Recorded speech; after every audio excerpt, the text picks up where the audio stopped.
പ്രവർത്തിക്കുന്നത്. ഈ സോണിയാഗാന്ധിനെ കാണാനായിട്ട് അപ്പോയിന്റ്മെന്റ് കൊടുത്ത് അടൂർ പ്രകാശാണ്.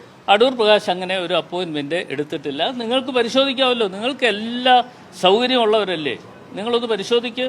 അടൂർ പ്രകാശ് അവിടെ ചെന്നു എന്നുള്ളത് യാഥാർത്ഥ്യമാണ്. അതൊന്നും മറച്ചു വെക്കുന്നില്ല. അത് മറച്ചു വെക്കുന്നില്ല എന്ന് പറയുമ്പോൾ ഈ ഉണ്ണികൃഷ്ണൻ പോറ്റി എൻ്റെ പാർലമെൻറ്റ് നിയോജകമണ്ഡലത്തിൽ പെട്ട ആളാണ്.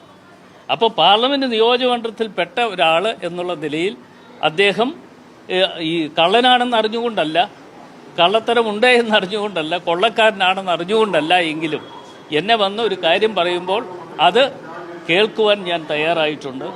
മാത്രമല്ല, ശബരിമലയിൽ നടന്ന അന്നദാനവുമായി ബന്ധപ്പെട്ടുകൊണ്ട് എന്നെ ക്ഷണിച്ചിരുന്നു, ഞാനവിടെ പോയിരുന്നു, അതിൻ്റെ ഉദ്ഘാടനം ഞാൻ നിറവേറ്റിയിരുന്നു എന്ന കാര്യങ്ങളൊക്കെ യാഥാർത്ഥ്യമാണ്. ഇനി പറയാനുള്ളത്, നമുക്ക് അന്ന് SIT വിളിക്കുന്ന സമയത്ത് നിങ്ങളെ കൂടെ വിളിക്കും, നിങ്ങൾ വരണം എന്നുകൂടി. നിങ്ങളുടെ പിന്നെ എല്ലായിടത്തും തിരുവനന്തപുരത്തായിരിക്കുമല്ലോ വിളിക്കുന്നത്, എവിടെയാണെന്ന് അറിയില്ല, നിങ്ങൾക്കെല്ലാം അറിയത്തുള്ളൂ.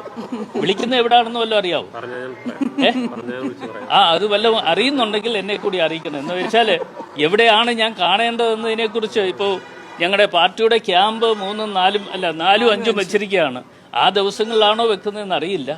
എന്തായാലും ഒരു സൗകര്യപ്രദമായ ഒരു ദിവസം വെക്കുകയാണെങ്കിൽ ഞാൻ അവിടെ എത്തും എന്ന കാര്യത്തിൽ. അതുകൊണ്ട് എങ്ങും ഒളിച്ചോടി പോയില്ല. അടൂർ പ്രകാശ് ഇവിടെ തന്നെ കാണും. ഇവിടെയല്ല, ഞാൻ പറഞ്ഞത് എൻ്റെ നിയോജകമണ്ഡലത്തിലുണ്ടാകും. നിങ്ങൾക്കും അതിൻ്റെ വാർത്തകൾ കൃത്യമായി തന്നിരിക്കും.